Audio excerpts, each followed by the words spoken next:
president 8 days after his re-election, energized and diving straight into the headlines.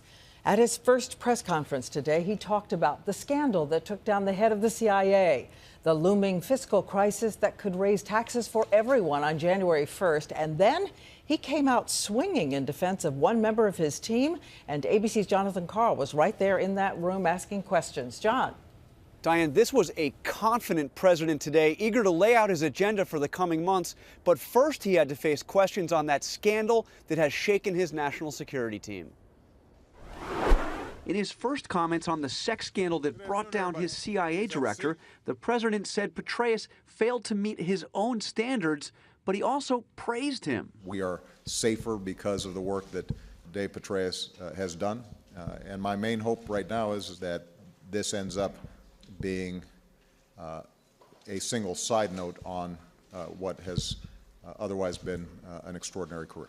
He also addressed the central question: did the scandal put national security at risk? I have no evidence at this point, from what I've seen, that classified information was disclosed that in any way would have had a negative impact on our national security. On those high-stake talks over the looming budget crisis, the president took a hard line on his bottom line. Any deficit deal must include tax increases on the wealthy. More voters agreed with me on this issue than voted for me. So we've got a clear majority of the American people who recognize if we're going to be serious about deficit reduction, we've got to do it in a balanced way. There was a real flash of presidential anger on the topic of the attack on the U.S. consulate in Benghazi, Libya.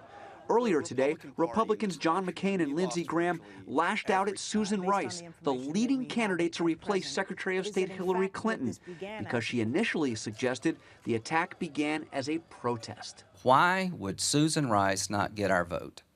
I don't trust her. We put that to the president. Senator Graham said he simply doesn't trust Ambassador Rice after what she said about Benghazi. If Senator McCain and Senator Graham and others want to go after somebody, they should go after me.